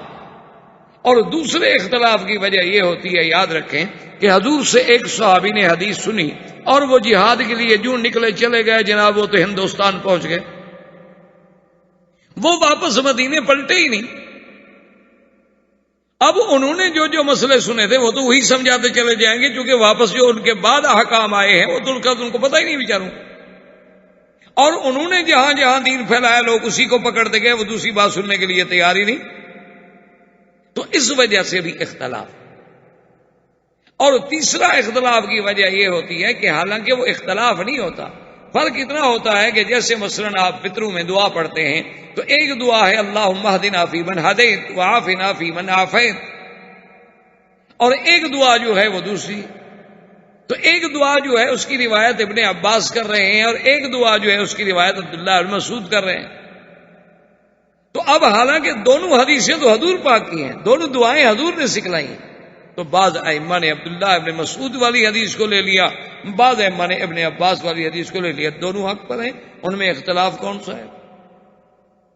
اب ایک آدمی نماز کے بعد دعا مانگتا ہے اللہم انی ظلمت نفسی ظلما کثیرا فانہ لا یغفر الذنوب الا انت، اور ایک آدمی یہ دعا نہیں مانگتا، وہ کہتا ہے اللہم انی اعوذ بک من القبر واعوذ بک من فتنة المسیح الدجال واعوذ بک من فتنة المحیا وفتنة الممات واعوذ بک من المأثم والمغرم وغلبۃ الدین وقہر الرجال. کوئی بات نہیں، وہ بھی حدیث میں ثابت، وہ بھی حدیث میں ثابت. اس میں کوئی اختلاف، تو اس لیے ہمیں اختلاف نظر آتا ہے، لیکن جب غور کیا جائے تو وہ اختلاف کسی پر بنائے نیت فاسدہ نہیں ہوتا، بلکہ ہر مجتہد کا ایک اجتہاد ہے، اس کی ایک فہم ہے، اس کی ایک رائے ہے، لیکن سب کا مقصد کیا ہے کہ کسی طرح قرآن و حدیث پہ عمل ہو، کوئی بندہ قرآن و حدیث سے باہر نہیں نکلے۔ تو بہرحال حضور صلی اللہ علیہ وسلم نے محاصرہ فرما لیا۔ بنی قریظہ کا چونکہ بہت بڑے قلعے تھے، ان کے پاس اتنا سامان تھا کہ وہ اگر چاہیں تو 1 سال بھی اندر بیٹھ کے کھا سکتے، اور ان کے یعنی بچوں کے علاوہ، عورتوں کے علاوہ اس وقت اندر لڑنے والے جو تھے وہ 700 آدمی مقاتل موجود تھے، یعنی جنگجو آدمی جنگ لڑ سکتے۔ 700 کی نفری کوئی معمولی سی بات تو نہیں ہوتی۔ جب یہ محاصرہ مکمل ہو گیا، صحابہ باہر ہیں، وہ اندر۔ حضرت ابی لبابہ رضی اللہ تعالی عنہ ایک صحابی ہے میرے مدنی سرکار کے، آپ مدینے پاک جاتے ہیں، آپ نے دیکھا ہوگا استوانہ ابی لبابہ، ریاض الجنہ میں جائے نا تو لکھا ہوتا ہے استوانہ سیدہ عائشہ، استوانہ ابی لبابہ، استوانہ حرس، استوانہ الوفود، یہ وہ سب مقام ہے جہاں حضور صلی اللہ علیہ وسلم بیٹھتے تھے، جہاں حضور پر پہرا دینے والے بیٹھتے تھے، جہاں وفد آ کے ملتے تھے، جہاں ابی لبابہ کا واقعہ پیش آیا تھا، اور بی بی عائشہ کا ستون جو ہے جس پہ نام ہے استوانہ عائشہ، حضور نے انہیں فرمایا تھا کہ عائشہ یہاں ایک مقام ہے جہاں اللہ تبارک و تعالیٰ دعا قبول فرماتے ہیں، تو بی بی عائشہ اکثر وہاں آگے دعا مانگتی تھیں، نمازیں پڑھتی تھیں، تو اس وجہ سے ان کی نسبت۔ اسی طرح استوانہ جہاں حضور کی چارپائی مبارک ڈالی جاتی تھی، تو بہرحال ان میں ایک استوانہ ہے ابی لبابہ کے نام سے یہ صحابی۔ ان کا بھی اسلام سے قبل یہودیوں کے ساتھ آنا جانا اٹھنا بیٹھنا تھا، تو اس محاصرے کے دوران میں انہوں نے اوپر سے جب دیکھا کہ ابھی لبابہ کھڑے ہیں تو انہوں نے کہا بھی بات تو سنو، کبھی ہم بھی تو تمہارے دوست ہیں، ہمیں ایک بات تو بتلاؤ کہ اگر حضور فرماتے ہیں کہ قلعہ کھول کر نیچے اتر آؤ اور میں تمہارے درمیان میں جو فیصلہ ہوگا کروں گا، اگر ہم حضور کی بات مان لیں اور قلعے کے دروازے کھول دیں اور نیچے اتر آئیں تو بتاؤ تمہارا کیا خیال ہے، حضور ہمارے ساتھ کیا معاملہ کریں گے؟ تو ابھی لبابہ کہتے ہیں کہ بے سخت تھا، بغیر سوچے سمجھے میں نے اشارہ کر دیا کہ آپ قتل کریں گے اور کیا کریں۔ وہ کہتے ہیں بات تو ہو گئی، لیکن میرے تو پاؤں کے نیچے زمین نکل گئی کہ میں نے یہ کیا کیا، میں نے سرکار دو جہاں کا راز کھول دیا۔ اس کے بعد وہ کہتے ہیں بس میں بھاگا، اب میرے اندر طاقت نہیں تھی کہ میں سرکار کے سامنے جا سکوں، کہ اتنی غلطی ہو گئی تو حضور کے سامنے کیسے جاؤں۔ یہ تو ہم بہادر ہیں نا کہ ساری نافرمانیاں کر کے پھر بھی ہم کہتے ہیں ماشاءاللہ جی اس دفعہ روضہ مبارک پہ گئے نا جی تو بالکل جی گویا کہ ہمیں زیارت ہی ہو گئی، اس دفعہ جی مدینے کی حاضری ماشاءاللہ، بس جی کمال ہو گیا جی، بس میں رات کو سویا ہوا تھا اور یہ ہو گیا، خدا کے بندے عقل کی بات۔ جن کو ایسی باتیں ہوتی ہیں وہ بتایا نہیں کرتے، اور جو بتائے تو ہیں نا سمجھ لو ہوتی نہیں۔ ایک بات ہمیشہ یاد ہے، جو برتن خالی ہو نا وہی بچتا ہے۔ تو بہرحال ابھی لبابہ آئے سیدھے مسجد نبوی میں، اپنی بیوی کو بلایا، کہا کہ رسی لے آؤ۔ بیوی حیران، رسی لے آئی، کیا کرو؟ انہوں نے کہا مجھے ستون کے ساتھ باندھ دو، میں مجرم ہوں۔ ٹھیک ہے باندھ۔ میں کہا دیکھو نماز کے وقت مجھے کھول دیا کرو، کیونکہ نماز تو میں نے پڑھنی، اور نماز جب ختم ہو جائے لوگ چلے جائیں مجھے پھر باندھ دو۔ حضور صلی اللہ علیہ وسلم کو خبر دی گئی کہ یا رسول اللہ ابھی لبابہ تو وہاں ستون کے ساتھ بندھے ہوئے ہیں۔ حضور نے فرمایا کیا بات ہو گئی؟ انہوں نے کہا جی انہوں نے کوئی ایسی بات کہہ دی ہے اور وہ بیچارے نے اپنے آپ کو ستون سے باندھ رکھا ہے۔ حضور نے فرمایا دیکھو اگر ہمارے پاس آتا تو ہم اللہ سے اس کے لیے معافی مانگتے، لیکن اس نے اب معاملہ سپریم کورٹ میں دے دیا ہے تو ہم کیا کر سکتے ہیں؟ اب تو اللہ جانے اور ابھی لبابہ جانے، اب تو جو فیصلہ ہوگا پھر اللہ فرمائیں گے، ہم تو نہیں دخل دے سکتے۔ تو اسی اثنا میں ایک یہودیوں میں تھا کعب بن اسعد، وہ ان کا بڑا فہم والا آدمی، اس نے تمام یہودیوں کو وہی کعب بن اشرف کی حویلی میں جو بڑے بڑے ان کے یعنی فکر والے سوچ والے صاحب رائے تھے ان کو بلایا اور کہا کہ دیکھو اس مسئلے کا حل جو ہے میں نے سوچا ہے، میری رائے میں 3 طریقے ہیں، ان کے علاوہ مجھے کوئی حل نظر نہیں آتا۔ انہوں نے کہا جی بتلائیں وہ کیا؟ اس نے کہا کہ پہلا طریقہ تو یہ ہے کہ دیکھو نا تم سب جانتے ہو کہ ان محمدن صلی اللہ علیہ وسلم نبی خاتم الانبیاء، یہودیوں تم سب جان اللہ کا نبی محمد مصطفیٰ سچا نبی اور خاتم الانبیاء ہیں، آخری نبی۔ جب یہ بات جانتے ہو تو ضد میں آگے کیوں اڑے ہوئے؟ خام خواہ ضد کرنے کی کیا ضرورت ہے؟ اعلان کرو مسلمان ہو جاؤ، بات ختم، ہمیشہ کے لیے مسئلہ ختم کرو۔ انہوں نے کہا اچھا ٹھیک ہے، تم دوسری بات۔ انہوں نے کہا دوسری بات یہ ہے کہ ہم اپنی عورتوں کو اور اپنے بچوں کو اپنے ہاتھوں سے قتل کر کے کنویں میں ڈال دیتے ہیں، دفن کر دیتے ہیں، تاکہ نہ عورتیں ہوں گی، نہ بچے ہوں گے، نہ ہمیں ان کا غم ہوگا، نہ یہ ہمیں دل میں درد ہوگا کہ ہمارے بعد مسلمان ہماری لڑکیوں کو، ہماری عورتوں کو لے جائیں گے۔ تو اس کے بعد جب یہ سب اپنے ہاتھ سے ہم کو قتل کر کے دفن کر دیتے ہیں اور پھر باہر نکل کے دروازہ کھول کے حملہ کریں، مسلمانوں کا مقابلہ کریں، یا مٹ جائیں یا مٹا دیں۔ غالب آ گئے تو شادیاں اور کر لیں گے، مسلمانوں کی عورتیں بھی ہمیں مل جائیں گی، اور اگر ہار گئے تو چلو ہم مرد تو ہیں نا، مرد ہیں، مر جائیں گے۔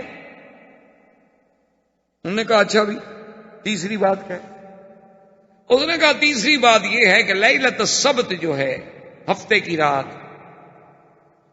وہ تمام مذاہب جانتے ہیں کہ یہودی جو ہیں وہ ہفتے کی رات میں کبھی نہیں لڑتے، نہ ہفتے کو لڑتے۔ تو اس وجہ سے ہمارا جتنا بڑا دشمن کیوں نہ ہو، وہ اس رات میں بڑا مطمئن ہو جاتا ہے کہ بھی آج کی رات وہ نہیں لڑیں گے نا کسی شکل۔ تو جب مسلمان مطمئن ہوں گے جو ہمارے محاصرے پر ہیں، تو ہم لیلۃ السبت میں حملہ کر دیں، دروازہ کھول کے سب چڑھ دوڑیں اور ختم۔ ان کے علاوہ کوئی حل نہیں۔ انہوں نے کہا دیکھو کعب بن اسد، جو پہلی بات ہے نا اسلام لانے کی، پھر اتنا عرصہ یار ہم نے مقابلہ کیوں کیا ہے؟ تو ٹھیک ہے وہ نبی سچے ہیں، لیکن بس ہم ضد کر گئے ہیں، تو اب کیا ماننا ہے بھائی؟ ہم اسلام تو نہیں لائیں۔ باقی دوسری بات ہے تمہاری کہ عورتوں اور بچوں کو قتل کر دیں، یار ان کا کیا گناہ ہے کہ ہم اپنے ہاتھوں سے مار ڈالیں؟ اگر ہمارے مقدر میں مرنا لکھا ہوا ہی ہے تو ہم کیوں ماریں؟ ان کے قتل کے، ان کے خون سے ہم اپنے ہاتھ کیوں رنگیں؟ پھر اگر مقدر میں لکھا ہوا ہے کہ ہم مر جائیں گے، تو جب ہم نہیں رہیں گے تو پھر ہماری عورتیں اور بچے بھی جہاں مقدر ہے چلے جائیں گے۔ یہ بات بھی ہمیں قبول۔ تیسری جو تمہاری تجویز ہے کہ لیلۃ السبت میں حملہ کر دیں، اور اسی سبت کی وجہ سے تو ہم خنزیر اور بندر بنے تھے، یہی سبت کی نافرمانی تو کی تھی نا ہمارے باپ دادا نے، اور اللہ نے ان پر عذاب بھیجا کہ ان کو قردہ و خنازیر بنا دیا۔ اب آپ کہتے ہیں ہم پھر غلطی کریں، پھر اور خدا کا قہر آئے ہم پر۔ پہلے تو ایک بھگتا ہوا ہے کہ آج تک ہمارے گلے سے وہ نہیں نکلا۔ تو یہ بات بھی انہوں نے کہا اچھا اگر ان تین باتوں میں سے تمہیں کوئی بات سمجھ نہیں آتی تو میرے نزدیک اور کوئی حل نہیں، تمہاری مرضی جو چاہو کرو۔ اس کے بعد حضور صلی اللہ علیہ وسلم کے صحابہ میں سے حضرت زبیر بن العوام اور حضرت علی رضی اللہ تعالی عنہ نے اپنا ایک لشکر تیار کیا اور بڑے اصیل گھوڑے تیار کیے، اور انہوں نے آپس میں بیٹھ کے ایک فیصلہ کیا۔ انہوں نے کہا دیکھو ہم نے آج فیصلہ کر لیا ہے کہ کل صبح جو ہے نا ہم حملہ کریں گے ان کے قلعے پر، یا تو دروازہ قلعے کا توڑ کے اندر داخل ہو جائیں گے یا پھر ہم ختم ہو واپس نہیں آئیں گے۔ بس اب 19 دن ہو گئے محاصرہ کیے ہوئے، تو اس 19 دنوں میں ہمیں بھی کچھ حاصل نہیں ہو رہا، تو آج ایک فیصلہ کن جنگ لڑتے ہیں۔ انہوں نے خصوصی دستہ، جاں فروش دستہ ایسا تیار کیا کہ ابھی میرے دستے میں وہی آدمی شامل ہو گیا، یا تو آج ہم نے بالکل شہید ہو جانا ہے، ہماری لاشیں واپس آئیں گی، اور یا کسی بھی شکل میں ہم نے دروازہ توڑ کے قلعے کے اندر داخل ہو جانا ہے، کوئی دنیا کی جو طاقت آئے گا۔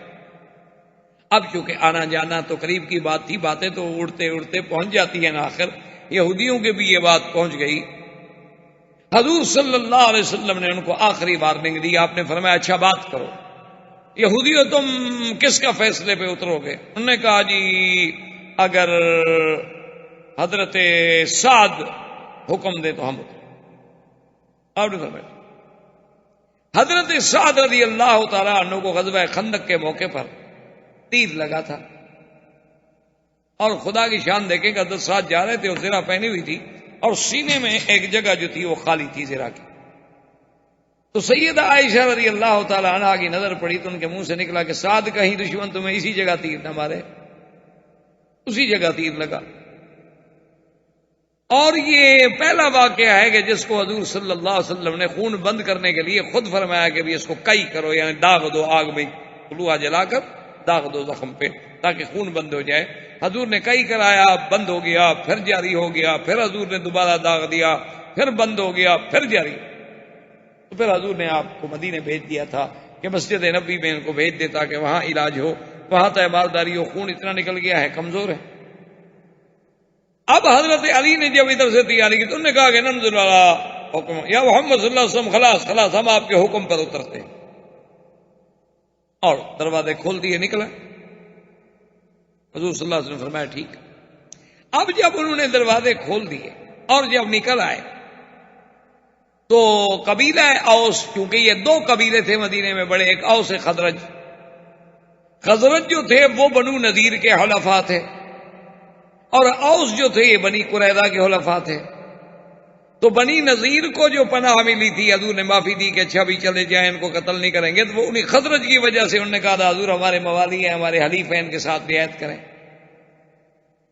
اب جب یہ باہر نکل آئے تو قبیلہ اوس کے لوگ جو تھے مسلمان انصاری، وہ بھی آگے نے کہا رسول اللہ موالینا احسن علیہم احسن الینا کما احسنت علی اخونا خزرج، جیسے آپ نے خزرج قبیلے پر احسان کیا، ان کے حلیفوں کو آپ نے چھٹی دے دی، وہ چلے گئے خیبر، تو یہ بھی تو ہمارے حلیف ہیں، آپ رعایت کریں، ان کو بھی رعایت دیں، بھی چلے جائیں۔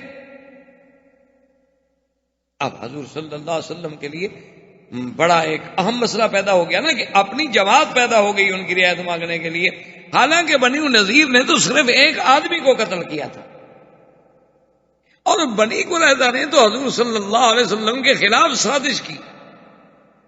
ان کے اور ان کے جرم میں آسمان و زمین کا فرق تھا۔ حضور نے فرمایا اچھا دیکھو قبیلہ ہے اس کے لوگوں، تمہارا سردار ہے حضرت سعد، تمہیں ان کا فیصلہ قبول ہے؟ انہوں نے کہا حضور وہ تو ہمارے قبیلے کا سردار ہے، ہمیں ان کا فیصلہ قبول کیوں نہیں ہوگا، وہ تو اوس ہے۔ آپ نے فرمایا حضرت سعد کو بلاؤ۔ حضرت سعد رضی اللہ تعالی عنہ کو ایک بڑی مشکل سے ایک لکڑی ڈال کے گدھا پر اس کے اوپر لٹا کے اور پکڑ کے بڑی مشکل سے لایا گیا، کیونکہ آپ تو زخمی ہو چکے تھے، تیر لگ چکا تھا۔ اسی حالت میں جب آئے تو حضور نے فرمایا قوموا الی سیدکم، لوگوں اپنے سردار کی طرف اٹھو، سعد کی طرف، ان کو آرام سے اتارو۔ ان کو اتارا گیا، بٹھایا گیا، اور حضور نے فرمایا کہ سعد تمہارے قبیلے کا مطالبہ ہے کہ ہم بنو نذیر کے بارے میں کچھ رعایت کریں، لیکن چونکہ تم اس قبیلے کے سردار ہو، اب یہ معاملہ میں نے تمہارے سپرد کر دیا ہے، تم جو فیصلہ کرو گے۔ حضرت سعد نے سنا، انہوں نے کہا حضور آپ کا حکم ہے، ٹھیک۔ تو حضرت سعد نے رضی اللہ تعالی عنہ نے اپنے قبیلے کی طرف دیکھا، اوس کی طرف، ان کے جو بڑے بڑے لوگ آ چکے تھے، انہوں نے کہا کہ دیکھو بات سنو، اگر میں کوئی فیصلہ کروں تو تم سب کو قبول ہوگا؟ انہوں نے کہا جی قبول۔ تو اس نے پھر باقی مسلمانوں کی طرف دیکھا جو اوس سے تعلق نہیں رکھتے تھے لیکن تھے مسلمان، انہوں نے کہا کہ بھائی دیکھو اگر میں فیصلہ کروں تو آپ لوگوں کو بھی قبول ہوگا؟ انہوں نے کہا میں بھی قبول ہوں۔ پھر اس نے حضور سرکار دو جہاں کی طرف دیکھا، اس نے کہا حضور ہوں تو میں غلام، لیکن اب آپ نے حکم دے دیا ہے تو اگر میں فیصلہ کروں تو پھر آپ کو بھی قبول ہوگا؟ فرمایا میں نے تمہیں تو حکم دیا ہے، مجھے بھی قبول ہوگا۔ تو اس نے بنو قریظہ کی طرف دیکھا، ان یہودیوں کی طرف، ان کے بھی تو بڑے بڑے سردار موجود تھے، سب آ گئے تھے، کیونکہ اب تو اپنے آپ کو استسلام کر چکے تھے، سونپ چکے تھے۔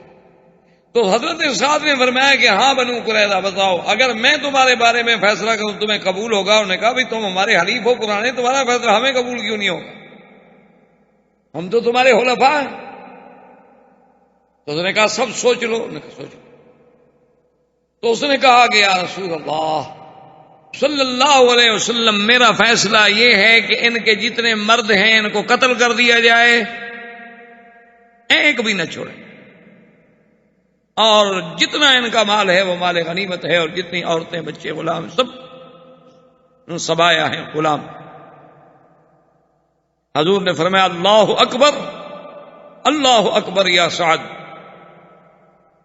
سعد اللہ کی بڑی شان ہے، قضیت بکتاب اللہ، تو اب نے تو وہی فیصلہ کیا جو اللہ نے عرش سے فیصلہ کہ ان کو معافی نہیں دی جا سکتی۔ حضور صلی اللہ علیہ وسلم نے حکم دے دیا کہ 700 آدمی کو قتل۔ خدا کی شان ہے کہ ایک ان میں سے یہودی تھا، تو محمد ابن مسلمہ ایک صحابی تھے، وہ اس کو لے کے، عمر ابن سعدی اس کا نام تھا، اس کو لے کے آ گیا. انہوں نے کہا یا رسول اللہ، ایک دفعہ مجھے اس نے پناہ دی تھی، اپنے گھر میں مجھے بچایا تھا، مجھ پر اس کا ایک احسان ہے، میں اس کو معافی دینا چاہتا ہوں، پناہ دینا چاہتا ہوں، اگر آپ مہربانی کریں. تو آپ نے فرمایا کہ اچھا، اگر کسی نے ہمارے مسلمان کی جان بچائی تھی تو ہم تو غداروں کو سزا دینا چاہتے ہیں. ایک لڑکا تھا رفع ابن قریظہ، وہ بالغ نہیں تھا اور بڑا خوبصورت بچہ تھا. اس کے لیے کچھ مسلمان عورتیں رونے لگ گئیں کہ اصل یہ تو بچہ ہے، یہ تو بیچارہ ابھی بالغ ہی نہیں ہوا، اس کی تو ابھی مونچھیں نہیں پھوٹی، اس نے تو کوئی لڑائی ولائی نہیں لڑی ہمارے ساتھ، اس کو بھی مہربانی کر کے چھوڑ دیں. ہم نے فرمایا اچھا اس کو بھی چھوڑ. اچھا، خدا کی قدرت ہے، جب ان دونوں کو چھوڑ دیا، انہوں نے کہا جی ہم تو نہیں جاتے، ہم مسلمان ہوتے، ہمیں کلمہ پڑھوا دیں. تو باقی ان کے جتنے آدمی تھے 700 آدمی، ان کو وہاں تحقیق کیا گیا اور ان کو گڑھوں میں ڈال دیا گیا. اور اللہ تبارک و تعالیٰ کی قدرت سے اس فیصلے سے دشمنوں پہ ایک ایسی دھاک بیٹھ گئی کہ مسلمانوں سے جو غداری کرتا ہے پھر اس کا انجام ہی ہے. تو بنی قریظہ کے اس قضیے کو ختم کرنے کے بعد حضور صلی اللہ علیہ وسلم نے اپنے صحابہ کو بلایا، آپ نے فرمایا کہ دیکھو بات سنو، اب ہمیں آرام سے نہیں بیٹھنا ہے. جن جن لوگوں نے غداری کی ہے اور جن جن قبائل نے قریش کا ساتھ دے کے مدینے میں چڑھائی کی ہے، سب کو ادب سکھانا ہے. حضرت محمد ابن مسلمہ کو آپ نے فرمایا کہ تم 1000 کا لشکر لے کر فوراً جاؤ، اور فوراً جانے کے بعد تم جو ہے بنی تغلب اور فلاں فلاں قبیلوں پر حملہ کرو، ان ظالموں پر جنہوں نے کفار قریش کے ہمارے معاہد تھے، ہمارے ان کے ساتھ معاہدے تھے، لیکن اس کے باوجود وہ دشمن کے ساتھ مل کے مدینے پہ چڑھائی کرنے کے لیے آ گئے. تو حضرت محمد ابن مسلمہ 1000 کا لشکر جرار لے کے چلے. بڑی لمبی تفصیل ہے اس واقعے کی الگ. آگے جب کافروں کو پتہ چلا کہ آپ مسلمانوں کا لشکر آ رہے ہیں، وہ تو بھاگ گئے، وہ پہاڑوں میں چھپ گئے. ان کو پتا تھا کہ ہم نے بدعہدی کی ہے، حضور ہمیں سزا دیں گے، وہ بھاگ گئے. لیکن اللہ نے مہربانی کی کہ 30,000 کے قریب تو بھیڑ بکریاں ملی اور کئی سینکڑوں اونٹ ملے. وہ محمد ابن مسلمہ وہ سارا مال لے کے واپس آ گیا کہ چلو ان کو اتنی سزا ہی کافی، چلو بھاگ گئے، لڑائی تو نہیں لڑی، چلو کم از کم ان کو اور نہیں تو مالی نقصان کو مذاق تو نہیں، 30,000 بکری ایک قبیلے کی چلی جائے اور مسلمانوں کے لیے اتنی بڑا مال مل رہا ہے. اچھا، اللہ کی شان دیکھیں کہ جب یہ لڑائی لڑ کے، یعنی لڑائی تو ہوئی نہیں، وہ کافر بھاگ گئے. اسی طرح حضور صلی اللہ علیہ وسلم نے بنی غطفان کے خلاف، اسی طرح بنو اسد کے خلاف، اسی طرح حضور صلی اللہ علیہ وسلم نے اور بنی فزارہ کے خلاف جتنے جتنے قبائل احابیش کہتے سب کے خلاف حضور نے چڑھائی کا حکم دیا کہ سب کو سزا. اچھا، خدا کی قدرت یہ ہے کہ کسی جگہ کو خاص لڑائی کا واقعہ بہت کم پیش ہے، حتیٰ کہ حضور مدینہ منورہ سے چلتے چلتے چلتے یہ عصفان، اب جب آپ مدینہ جاتے ہیں نا راستے میں ایک وادی آتی ہے عصفان تک حضور پہنچے. حضور صلی اللہ علیہ وسلم راستے میں ایک جگہ ہے مار رجی تک آپ پہنچے. حتیٰ کہ حضرت عمر کہتے ہیں میری زندگی کا یہ پہلا واقعہ ہے، میں نے دیکھا کہ ایک قبر پر حضور بیٹھے ہیں اور رو رہے ہیں، اور میں نے کبھی حضور کو ایسے روتے ہوئے بھی نہیں دیکھا، اور میں نے یہ بھی کبھی نہیں دیکھا کہ قبر پر اللہ کا نبی بیٹھ کے روئے. تو کافی دیر تک حضور سرکار دو جہاں روتے رہے، اور کافی دیر کے بعد جب وہاں سے اٹھے تو پھر میں قریب گیا، صلاۃ والسلام عرض کیے، اور میں نے کہا یا رسول اللہ، ہم نے آج تک تو کبھی نہیں دیکھا کہ آپ کسی قبر کے پاس اتنا بیٹھے ہوں یا اس کے پاس روئے ہوں.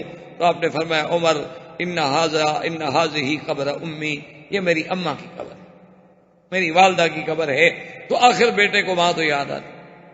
اور یہ بھی ساتھ فرمایا استاذنت ربی لأزور امی فأذن لی، اللہ سے میں نے اجازت مانگی کہ اللہ میں اس جگہ کے بالکل قریب آ گیا ہوں جہاں میری اماں کی قبر ہے، تو میں ماں کی قبر پہ جا سکتا ہوں. تو اللہ نے مجھے اجازت دے دی. ثم استأذنت له للاستغفار فلم یأذن لی، پھر میں نے اجازت مانگی کہ یا اللہ مجھے اپنی اماں کی بخشش مانگنے کی بھی اجازت دے دے. تو اللہ نے فرمایا یہ اجازت، کیونکہ وہ تو اسلام آنے سے پہلے فوت ہو گئی تھی، وہ تو اسی سابقہ ادیان پہ تھی. تو اسی راستے میں حضور صلی اللہ علیہ وسلم واپس تشریف لے آئے. محمد ابن مسلمہ رضی اللہ تعالی عنہ اپنے لشکر کے ساتھ جس راستے سے واپس آ رہے تھے، خدا کی شان ہے، راستے میں دیکھا ایک آدمی سویا ہوا ہے. انہوں نے کہا پتہ نہیں یہ کون ہے. آگے دیکھا تو ایک آدمی کپڑا لے کے سویا، انہیں اٹھایا کہ کون ہے، پکڑ لی. اس نے کہا بھائی میری نہ تمہارے ساتھ لڑائی ہے، نہ ہم نے آپ لوگوں سے جنگ لڑی، میں تو ایک مسافر آدمی ہوں، مکہ مکرمہ جا رہا ہوں، تھک گیا، درخت کے نیچے سو گیا، اللہ کے بندو تم لوگوں نے آگے مجھے پکڑ لیا، کیا کر رہے ہو؟ انہوں نے کہا کہ نہیں ہو تو کافر نہ. اس نے کہا ہاں ہوں کافر. انہوں نے کہا پھر کفر سے ہماری کھلی جنگ ہے، ہم نہیں چھوڑتے، البتہ تم ایک رعایت دیتے ہیں کہ جب تک حضور صلی اللہ علیہ وسلم کے سامنے تمہیں پیش نہ کریں تمہیں کہتے کچھ نہیں. انہوں نے کہا ٹھیک. تو جب وہ مدینہ منورہ میں واپس آئے، حضور صلی اللہ علیہ وسلم کے سامنے لایا اس کو، حضور نے فرمایا محمد بن مسلمہ جانتے ہو یہ کون ہے؟ تو اس نے کہا کہ نہیں ہے. اللہ کے بندے یہ تو اسامہ ہے، یہ تو ابن اسال سمامہ، یہ سمامت ابن اسال ہے، یہ تو بنو حنیفہ قبیلے کا بہت بڑا سردار ہے، اس کے پیچھے تو 70,000 کا لشکر ہے، یہ تو 70,000 جوانوں کا سردار ہے، جس کو تم قیدی بنا کے لے آئے. انہوں نے کہا حضور راستے میں آ گیا، آپ نے فرمایا آپ تم چکے قیدی بنا چکے ہو، یہ قیدی ہے، اس کو مسجد کے دروازے کے قریب جو ہے وہاں قید کر کے باندھ کے رکھو. دروازے کے قریب اس کو باندھ کے بٹھا دیا گیا. رات گزر گئی، حضور صلی اللہ علیہ وسلم آئے، آپ نے فرمایا اس کو روٹی دو، پانی دو، کھانا دو، سب کچھ دو، لیکن کہہ دیے چھوڑنا نہیں. حضور صلی اللہ علیہ وسلم گزرے تو آپ نے فرمایا کہ ہاں سمامہ کیا حال ہے تمہارا؟ تو کہا ہندی خیر، ہندی خیر، ٹھیک. آپ نے فرمایا اچھا پھر کیا ارادہ ہے تمہارا، کیا چاہتے ہو؟ انہوں نے کہا یا رسول اللہ، اس کے آج تک یعنی تاریخ میں اور حدیثوں میں اور سیر میں اس کے یعنی جملے لکھے ہوئے ہیں کہ دیکھیں سرداروں کی باتیں کیسی ہوتی. کہنے لگا ان تقتل ذا دم وان تعفو عن شاکر وان تطلب فاطلب ما شئت. اس نے کہا حضور اگر آپ مجھے قتل کرنا چاہتے ہیں تو قتل کر دیں، کوئی بات نہیں، لیکن میں کوئی ایسا بیکار گرا پڑا بندہ نہیں ہوں، میں بھی ایک قبیلے کا سردار ہوں، میں بھی خون والا ہوں، برادری والا ہوں، میری برادری بھی بدلہ لے گی، اور اگر آپ مجھے معاف کر دیں تو ایک مرد ہوں، میں احسان ضائع کرنے والا بندہ نہیں، اور اگر آپ کو کچھ چاہیے تو فطر و معاشیت جو مانگتے ہیں مانگ لیں، اگر آپ مجھے مالی فدیہ دے کر چھوڑنا چاہتے ہیں جو چاہیں طلب کریں، میں دے سکتا ہوں، مجھے کوئی کمی نہیں، میں سردار ہوں. حضور نے فرمایا اچھا رہنے دو اس کو اسی حال میں. دوسرا دن گزر گیا، حضور پھر آیا، آپ نے فرمایا ہاں بھائی سمامہ کیا حال ہے؟ اس نے کہا جی حضور میری وہی بات. تیسرا دن گزر گیا، تیسرے دن حضور صلی اللہ علیہ وسلم گزرے، فرمایا سمامت ابن اسال کیا حال ہے، کیا چاہتے ہو؟ اس نے کہا وہی حضور، قتل کریں تو میرا بدلہ لیا جائے گا، چھوڑ دیں تو مر دوں، احسان کا بدلہ دوں گا، اور اگر آپ کو کچھ چاہیے تو حکم فرمائیں. آپ نے فرمایا دیکھو سمامہ ہم تم سے کچھ نہیں لیتے، افونا کا ہم نے تمہیں بغیر کسی معاوضے کے چھوڑ دیا.